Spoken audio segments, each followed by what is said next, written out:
مجھے اس بات کی خوشی ہے کہ مفتی صاحب نے بھی مان لیا کہ نیچر میں کوئی انصاف نہیں ہے. باقی ہے کہ آپ نے میری ایک بات کا جواب نہیں دیا جس سے مجھے شکایت ہے کہ فیتھ کیا ہے اور آپ فیتھ مانگتے کیوں ہیں مجھ سے؟ آپ تو لاجیکل ہیں، آپ کے پاس تو سارے ریشنل ہیں، آپ کے پاس سارے ثبوت ہیں، تو آپ کو فیتھ کی ڈیمانڈ کیوں کرتے ہیں کہ بھائی تم سرنڈر کر دو اور سوال مت کرو؟ کوئی مذہب سارے سوال کرنے کی اجازت نہیں دیتا ہے اور منع کرتا ہے کہ زیادہ سوال نہ کرو، بہہ جاؤ گے. کمال یہ ہے کہ دنیا کے سارے مذہب سب جانتے ہیں یہ دنیا کیسے بنی تھی، کیسے مٹے گی، مرنے کے بعد کیا ہوگا، ان کو سب علم ہے. ان کو کسی کو ڈائنوسر ہوتے تھے پہلے یہ نہیں پتا تھا، کسی کو نہیں پتا. کسی بھی دنیا کی مذہبی کتاب میں ڈائنوسار کا ذکر نہیں ہے. جس دنیا میں آپ بیٹھے ہیں سر، یہ ہال جو ہے، یہ الیکٹریسٹی جو ہے، یہ مائک جو ہے، جس ہوائی جہاز سے آپ آئے تھے، وہ جس کار سے آپ یہاں آئے ہیں، یہ سب ان لوگوں کی بنائی ہوئی ہے جنہوں نے سوال کیے تھے. یہ دنیا جس میں آپ آج آرام سے ہیں، یہ ان لوگوں کی بنائی ہے کہ جنہوں نے سوال کیے تھے. اور ہر اسٹیج پہ ان سوالوں کو مکروہ کہا گیا تھا، غلط کہا گیا تھا. تو آج جو باتیں آپ کے ذہن سے بالکل پرے ہیں اور آپ حیران ہوتے انہیں دیکھ کے، ایک وقت آئے گا کہ معمولی لگے گی. اور ہوا ہے، آپ کی انسانی تاریخ ہی ہے. اتنی جلدی سارے فیصلے آپ مت کر لیجیے، تھوڑا یہ ہیوملٹی رکھیے کہ بھئی یہ ہمیں نہیں معلوم. یہ کہنے میں کیا ہے؟ یہ یونیورس کہاں تک پھیلی، یہ کب سے ہے اور کب تک رہے گی، ہمیں نہیں معلوم. آپ نے فیصلہ کر لیا کب بنی. یہ آپ کے حساب سے کوئی 14 بلین ایئرز بنی جو سمجھا جاتا ہے. اس سے پہلے ہزاروں کروڑوں اربوں سال تک خدا بیٹھا کیا کر رہا تھا؟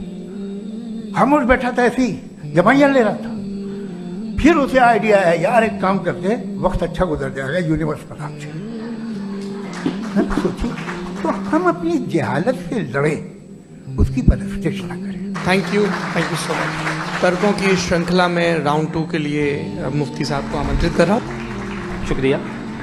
جناب جاوید اختر صاحب کئی مرتبہ دہرا رہے ہیں کہ فیتھ کا مطلب بتائیے، فیتھ کا مطلب بتائیے. میں نے بتا دیا، فیتھ صحیح بھی ہوتا ہے، غلط بھی ہوتا ہے. اور آج ہم فیتھ پہ بات نہیں کر رہے، ہم ٹروتھ اور ڈز گاڈ ایگزسٹ پہ بات کر رہے ہیں. کیا ڈز گاڈ ایگزسٹ، یہ ٹروتھ یعنی گاڈ ہے یا نہیں ہے، اس میں سے دونوں ٹروتھ کیا ہے. اب آپ اسے فیتھ کہہ لیں، بلیف کہہ لیں، ناٹ مائی بزنس. اس کے بعد آپ نے کہا کہ بھئی سوال کرنے سے مذہب روکتا ہے. میں کہتا ہوں جو روکتا ہے وہ روکتا ہوگا، میں نہیں روکتا. بلکہ سوال کریں، سوال کرنا چاہیے. سوال کر کر کے تو ہم آگے بڑھتے ہیں، ترقی کرتے ہیں. اور اسی لیے میں آج یہاں پہ آیا ہوں. لیکن سوال صرف خدا سے نہیں ہوگا، آپ سے بھی ہوگا. سوال ایتھیزم سے بھی ہوگا. سوال صرف مذہب سے نہیں ہوگا، سب سے ہوگا. اور آج میں سوال کروں گا اور امید ہے کہ آپ جواب دیں گے. ابھی تک آپ نے ویسے کنٹینجنسی آرگومنٹ کا کوئی جواب نہیں دیا. چلیں، آپ نے کہا یونیورس کے بارے میں اٹرنل کیوں نہیں بول دیتے. یہ چونکہ لاجیکلی پاسبل ہی نہیں ہے کہ یونیورس اٹرنل ہو. یونیورس ایک کنٹینجنٹ چیز ہے جو ٹائم اینڈ اسپیس کے پابند ہے، ٹائم اینڈ اسپیس سے باؤنڈ ہے. جو ٹائم اینڈ اسپیس سے باؤنڈ ہوگا وہ کنٹینجنٹ ہوگا. جو کنٹینجنٹ ہوگا وہ اس کی بگننگ ہوئی ہوگی. جس کی بگننگ ہوئی ہوگی وہ اٹرنل نہیں ہو سکتا. یہ تو کامن سی بات ہے.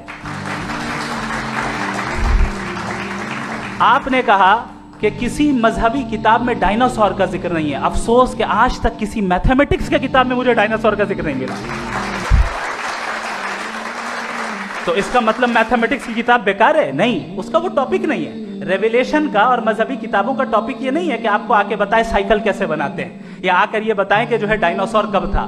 وہ تو مورالٹی سکھانے آیا ہے، گاڈ کے بارے میں بتانے آیا، نان فزیکل ریالٹی کی حقیقت کو سکھانے کے لیے آیا. ریلیجن سائنس کو روکتا ہے؟ نہیں روکتا. اگر روکتا ہے تو غلط کرتا ہے. ریلیجن سائنٹزم کو روکتا ہے، جس میں ہمارے جاوید صاحب مبتلا ہیں. سائنس اور سائنٹزم میں فرق ہے. سائنٹزم یہ ہے کہ آپ سمجھیں کہ سائنس اور سائنٹیفک میتھڈالوجی یہ نالج کو حاصل کرنے کا واحد سورس آف نالج ہے. یہ ہے سائنٹزم. ہم اسے ریجیکٹ کرتے ہیں. اس کے بعد انہوں نے کہا کہ بھئی ہمیں نہیں معلوم. اگر نہیں معلوم تو کلیئرلی کہہ دینا کہ نہیں معلوم ہے، اس میں کیا حرج ہے. تو وہی تو میں کہہ رہا ہوں نا کہ آپ کہہ دیں کہ نہیں معلوم، لیکن کلیم کیوں کر رہے ہیں کہ گاڈ ایگزسٹ نہیں کر رہا ہے.